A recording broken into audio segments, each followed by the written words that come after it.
오늘도 늦은 저녁 이 자리에 하나님 말씀 듣기를 사모하시는 갈릴리교회 성도님들 주님의 이름으로 사랑하고 축복합니다. 지금 금요 성령 집회는 계속 기도를 주제로 나아가고 있죠. 저도 어떤 말씀을 전해드릴까 고민하던 중에 저의 학교에서 금요일마다 소그룹 영성 훈련이라는 것을 합니다. 거기서는 이제 교수님 한 분을 중심으로 여러 신학생들이 모여서 함께 말씀을 읽고 나누며 은혜를 받은 그 구절을 가지고 일주일 동안 살아가는 훈련을 하고 있습니다. 거기서 제가 눈에 띄는 본문이 있는데 바로 오늘의 본문입니다. 제가 왜 이 본문이 마음에 와닿았냐면 두 사람이 눈에 띄었기 때문입니다. 바로 죄를 지은 여인 그리고 바리새인입니다. 성경은 오늘 한 여인의 이야기를 우리에게 들려주고 있습니다. 누가는 그녀가 죄인이라고 말합니다. 그런데 어떤 죄를 지었는지 설명해 주지 않기 때문에 우리는 조금 답답합니다. 그저 추측할 뿐입니다. 아마도 우리가 이해하는 일반적인 죄는 아니었을 것입니다. 왜냐하면 그와 정확히 반대되는 인물이 등장하기 때문입니다. 바로 바리새인이었습니다. 그녀는 여자 그리고 죄지은 죄인입니다. 그리고 그 반대편에 있는 사람은 남자 그리고 율법에 흠이 없는 바리새인입니다. 이렇게 대칭 구조로 살펴봤을 때 그녀가 범죄한 것은 아마도 율법이었던 걸로 보입니다. 당신은 율법을 지키기에 좀 쉽지 않은 상황이었습니다.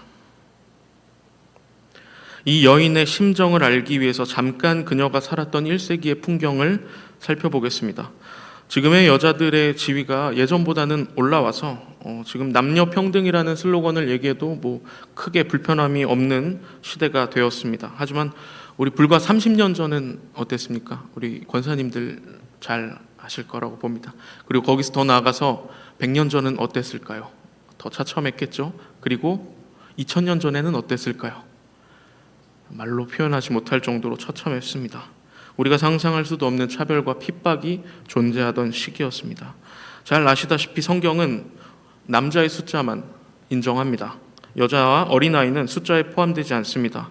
이 말은 무엇입니까? 이 두 존재를 사람 취급하지 않았다는 것입니다.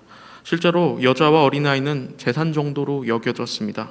이러다 보니 당시 여성에겐 율법을 공부하는 권리조차 없었습니다. 당시 1세기 랍비 엘레에제르의 말을 잠깐 빌리자면 자기 딸에게 토라를 가르치는 자는 음란함을 가르치는 것과 같다라는 말을 했습니다. 또한 1세기 랍비 금원에는 남자아이의 출산엔 모두가 행복하지만 여자아이를 가질 땐 모두가 슬퍼하는도다 라는 말도 존재했습니다. 이것이 여인이 살았던 1세기 팔레스타인의 모습이었습니다. 이런 사회적 불평등 상황은 종교적 불평등으로까지 이어졌습니다. 당시 사회 구조적으로 여자는 남자보다 죄를 지을 확률이 높았습니다. 왜냐하면 보통의 여인은 남자의 집의 구성원으로 엄마의 역할을 하면서 살아갔을 것입니다. 그런데 우리가 한 가지 알아야 될 건 지금처럼 삶과 죽음이 동떨어져 있는 시대가 아니었다는 것입니다. 삶과 죽음은 동전의 양면처럼 항상 붙어 있었습니다. 당시는 95% 정도가 극빈층이었다고 학자들은 추정합니다. 단지 5%의 사람들만이 먹고 살고 그리고 또 최상위 계층의 사람으로서 누릴 건 다 누리며 살았던 그 시대였습니다. 95%의 사람들은 하루하루를 어떻게 살아갈까 걱정하면서 또 먹을 것을 걱정하던 그런 시대였습니다. 그럼 어떻게 될까요? 당연히 면역력이 떨어집니다. 잘 먹지 못하면 면역력이 떨어지죠. 그리고 그 면역력 결핍은 결국 죽음으로 이어집니다. 게다가 지금과 같이 의료가 잘 발달된 사회도 아니었습니다. 그렇기에 죽음은 당연합니다. 죽음은 너무나도 당연한 겁니다. 그런데 문제가 있습니다. 만약에 남편이 죽으면 이 여인은 어떻게 될까요? 경제적 어려움이 시작되는 겁니다.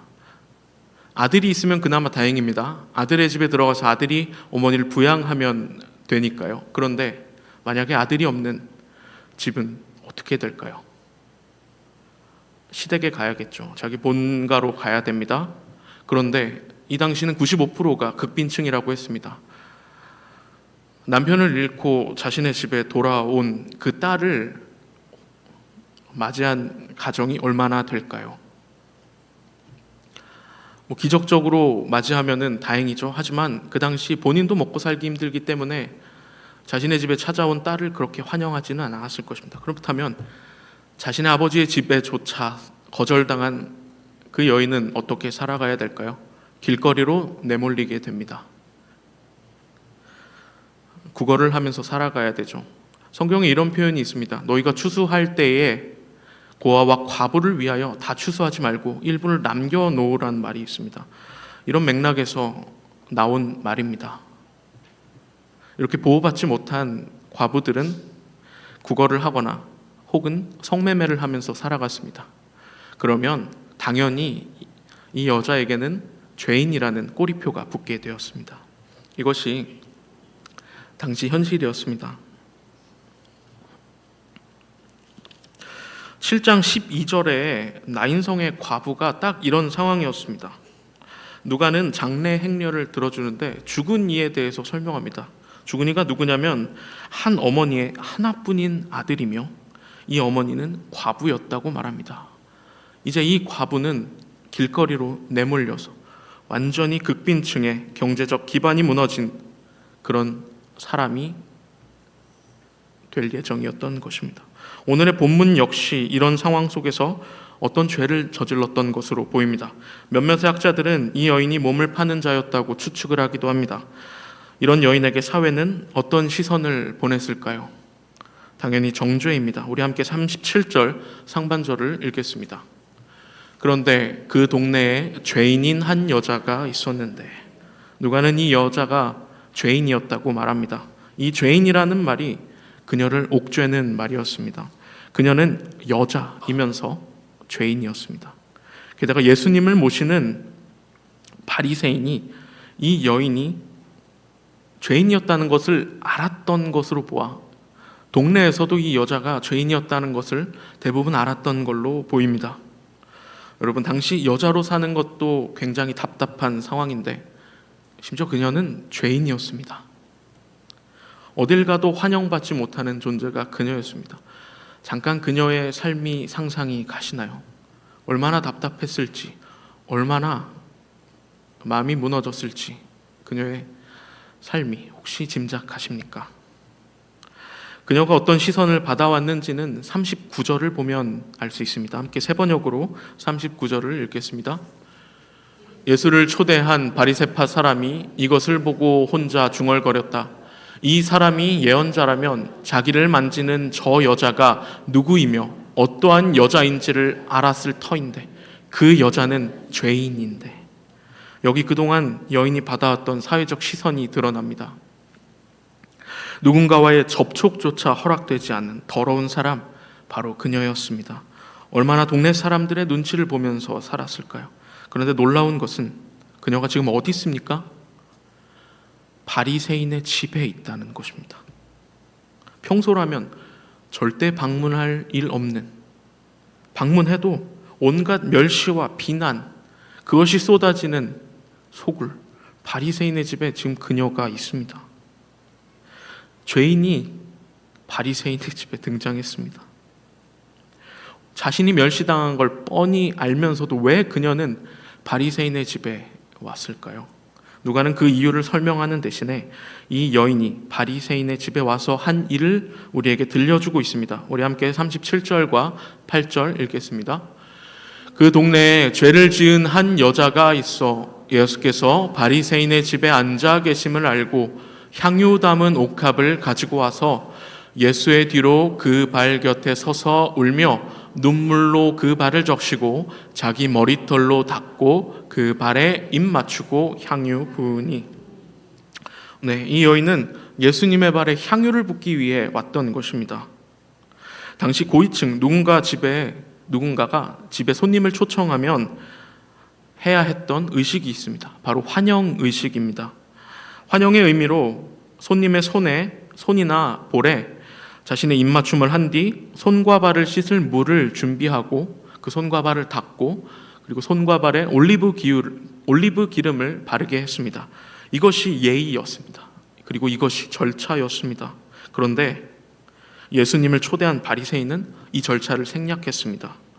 이는 예수님은 이 당시는 명예와 수치가 굉장히 중요하게 여겨졌던 시대인데 예수님은 공개적인 망신을 당하고 있었던 것입니다. 여인은 이 상황을 목격하고 자신이 가지고 있던 향유 옥합을 가져옵니다. 여러분, 근데 이 향유 옥합이 굉장히 비쌉니다. 노동자 1년치 값입니다. 1년치 연봉입니다. 그런데 아까 이 여인은 그렇게 사회적, 경제적 기반이 좋아 보이지 않는 여인이었어요. 그런데 그 여인이 갖고 있던 그 소중한 향유 옥합을 가지고 와서 이 바리새인의 집에, 멸시천대 받을 것 뻔히 알면서 이 바리새인의 집에 왔던 겁니다. 도대체 왜 그랬을까요?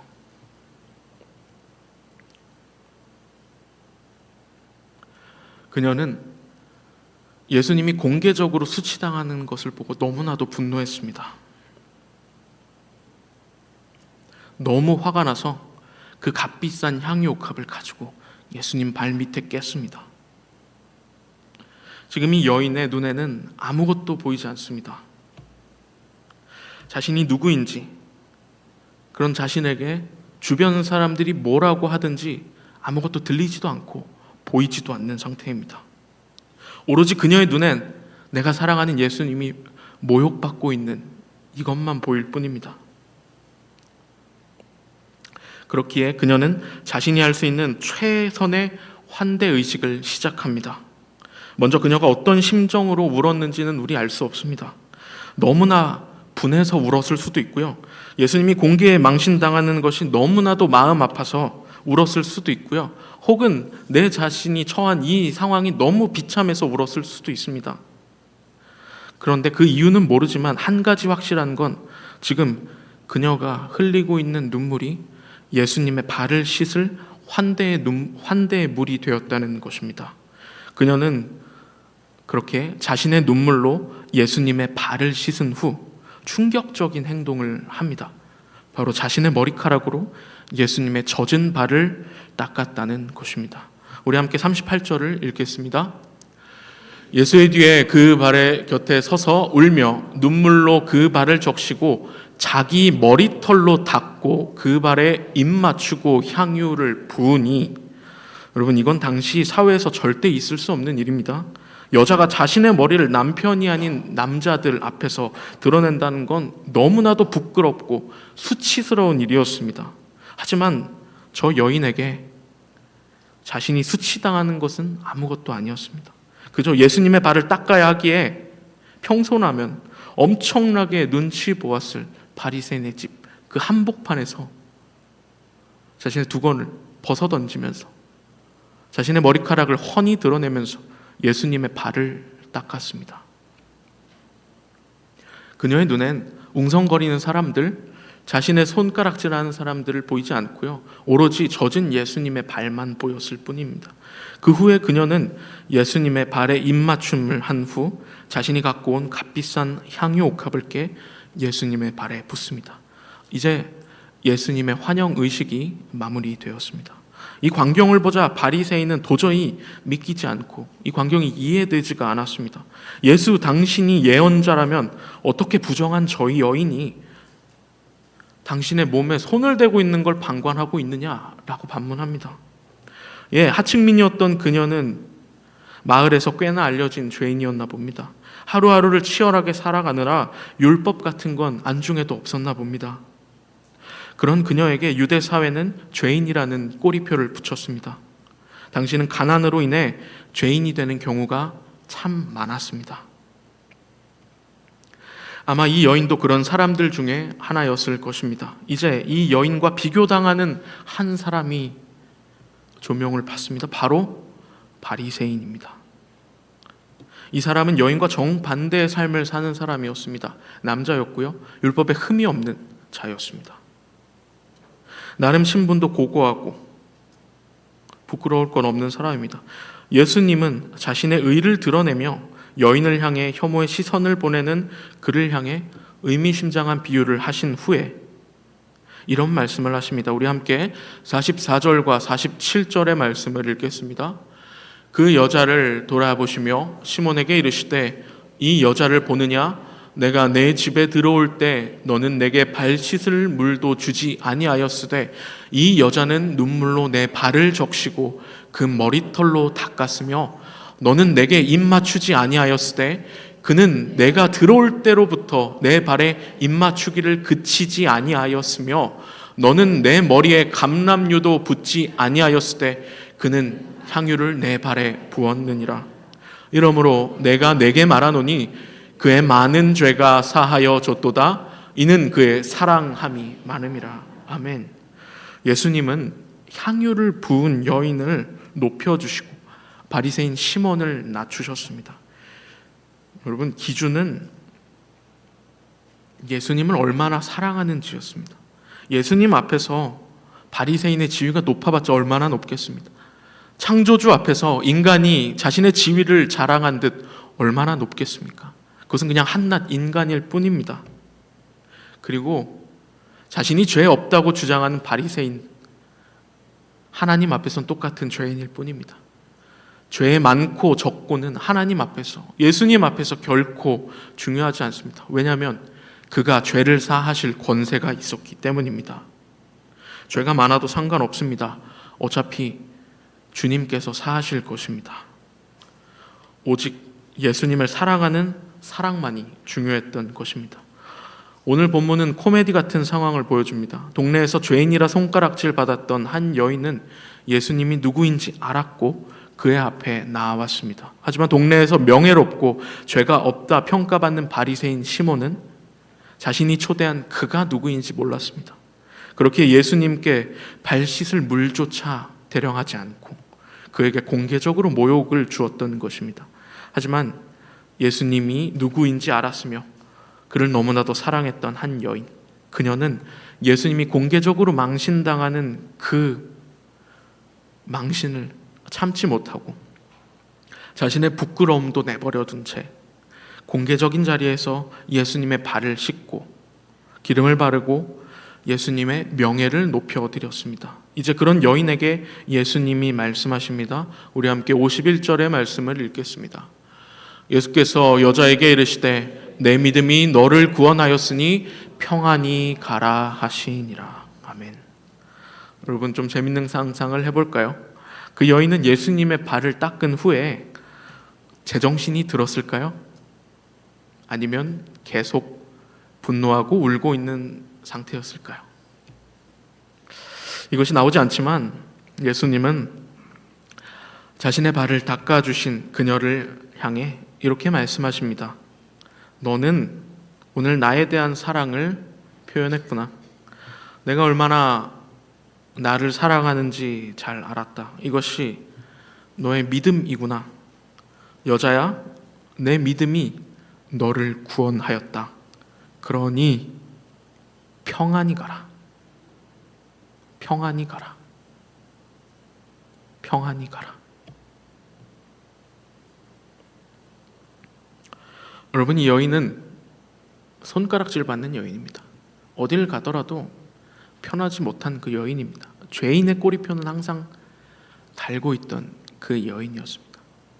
그 여인이 예수님을 너무나도 사랑해서 예수님이 공개적으로 모욕당하는 그 자리에 자신의 부끄러움도 잊은 채로 값비싼 향유, 어쩌면 그 여인의 마지막 경제적 마지노선이었을지 모르는 그 값비싼 향유를 갖고 와서 깨고 예수님께 자신의 사랑을 표출했습니다.